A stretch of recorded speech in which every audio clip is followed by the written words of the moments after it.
Assalamualaikum warahmatullahi wabarakatuh. Alhamdulillah, assalatu wassalamu ala rasulillah. Saudaraku para pendengar sekalian, berjumpa kembali di edisi Ruhaniyat kali ini tentang ikhlaskan semuanya. Dahulu Imam Malik rahimahullah pernah mengatakan, apa yang aku inginkan hanyalah keridhaan Allah Subhanahu wa taala. Apa yang sudah kutuliskan dalam buku itu, aku anggap seperti membuang sesuatu ke sumur. Sungguh dahsyat perkataan Imam Malik rahimahullah tersebut. Karena kata-kata itu ia ucapkan saat ia berpeluh dan keletihan menuliskan lembar demi lembar kitab Al-Muwatta yang berisi lebih dari 10.000 hadis sebagai sumber hukum fikih. Kelak, kitab Al-Muwatta tersebut menjadi rujukan ilmu fikih yang sangat penting bagi para ulama setelahnya. Kedahsyatan perkataan Imam Malik ada pada inti perkataannya, bahwa apa yang ia lakukan semata ikhlas mencari keridhaan Allah Subhanahu wa taala.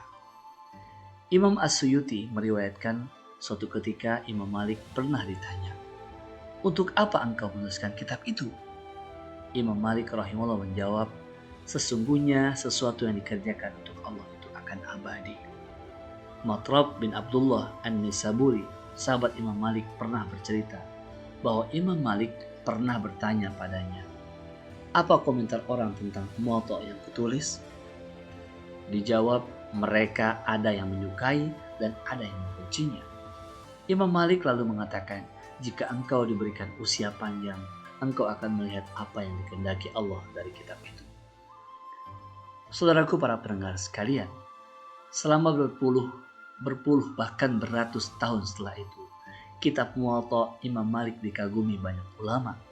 Imam Abdurrahman bin Mahdi bahkan memuji kitab Muwatta dengan perkataannya, "Kami tak mengenal satu kitab dalam Islam setelah kitabullah yang lebih baik daripada kitab Muwatta Malik." Imam Asy-Syafi'i bahkan mengatakan, tak ada kitab yang lebih bermanfaat setelah kitabullah daripada kitab Muwatta yang ditulis Imam Malik rahimahullah. Ada banyak kitab Muwatta selain Muwatta Imam Malik yang juga ditulis oleh para ulama setelah itu. Tapi tebalnya tidak setebal Muwatta Imam Malik. Dan yang paling penting, kitab Muwatta selain karya Imam Malik tidak lama beredarnya atau tidak beredar sama sekali. Ada Muwatta Ibnu Abi Zaid. Imam Daruqutni mengatakan, Imam Abu Zaid menuliskan buku Muwatta tapi tidak dipublikasikan. Ada juga Muwatta Ibnu Wahab milik Imam Malik. Az-Zahabi mengatakan Muwatta Ibnu Wahab cukup tebal tapi saya tidak pernah melihatnya. Apa rahasianya? Menurut Imam Abdul Bar, rahasia di balik kelanggengan manfaat kitab Muwatta Imam Malik kembali pada niat awal saat sang imam menuliskan lembar demi lembar kitab tersebut. Sebagaimana yang dikatakannya, sesungguhnya apa yang dilakukan karena Allah itu akan abadi. Itulah yang kemudian disimpulkan oleh Imam Abdul Bar, bahwa semua perbuatan yang dilandasi keikhlasan karena Allah Subhanahu wa taala, karakternya bermanfaat dan tak mudah lekang. Saudaraku para pendengar sekalian, barangkali kita pernah berpikir saat ingin memulai pekerjaan baik, apakah pekerjaan yang kita lakukan akan berguna nantinya? Atau pekerjaan ini akan hilang begitu saja tanpa arti? Bila hati kita sakit, semoga Allah Subhanahu wa taala tidak menjadikan hati kita sakit, mungkin akan menyuarakan pertanyaan lain.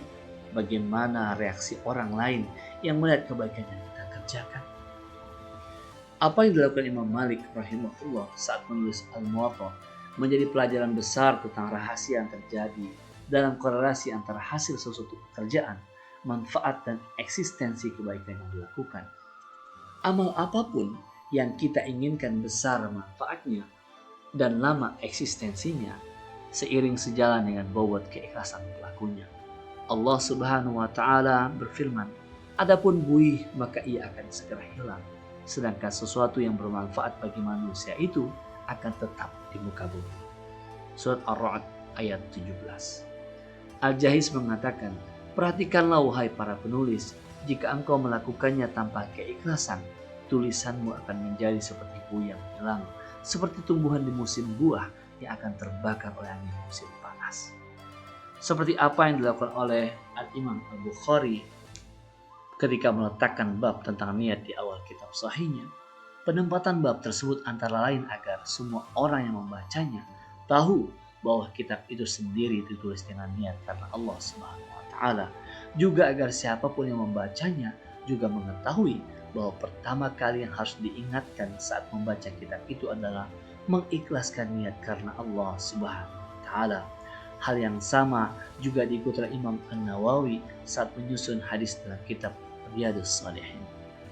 Saudaraku para pendengar sekalian, ketika para sahabat radhiyallahu anhum, para ulama dan para juru dakwah rahimahullah, bahkan kita melakukan amal kebaikan dan ikhlas, kita akan melihat bagaimana pengaruh dan usia manfaat amal itu.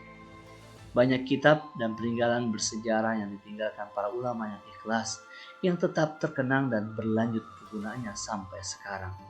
Terlalu banyak perkataan para sahabat dan perbuatan mereka yang tetap terekam dan dijadikan panduan saat ini karena mereka dahulu melakukan semuanya dengan keikhlasan. Arti lebih jauhnya, niat ikhlas yang ternoda akan mengurangi kualitas sebuah amal soleh, meringankan bobot pekerjaan yang kita lakukan, dan memperpendek tentang waktu yang panjang. Seperti ungkapan Imam Ibnul Jauzi dalam Saidul Khatir, ketika seorang yang melakukan perbuatan baik mulai melihat pada kegandrungan hati manusia terhadapnya, berarti ia telah memasukkan faktor syirik di dalam niatnya. Karena dengan demikian, ia pasti mulai merasa puas dengan apa yang dilihat orang dari amal dan perbuatan yang dilakukannya. Dan di antara keniscayaan dalam keikhlasan adalah seseorang sama sekali tidak melihat kecenderungan hati manusia kepada dirinya. Seandainya kondisi itu terjadi, harus menjadi keadaan yang tidak disukai, dan bukan menjadi sebuah tujuan. Orang yang melalui amalannya, ia ingin dilihat oleh makhluk, berarti telah menyia-nyiakan amalnya, karena amalnya tak diterima di sisi Allah Al-Khaliq, dan juga tidak berarti bagi makhluk. Hati manusia akan berpaling darinya, dengan begitu sia-sialah amalnya dan hilanglah usianya. Saudaraku para pendengar sekalian, ikhlaskan semuanya, luruhkan semua lintasan niat bukan untuk Allah yang ada dalam hati dalam melakukan semua pekerjaan. Biarkan semua peluh, usaha, dan kepayahan yang telah dan sedang kita lakukan saat ini hanya untuk Allah Subhanahu wa taala. Benar-benar untuk Allah Subhanahu wa taala. Wallahu a'lam bishawab. Assalamualaikum warahmatullahi wabarakatuh.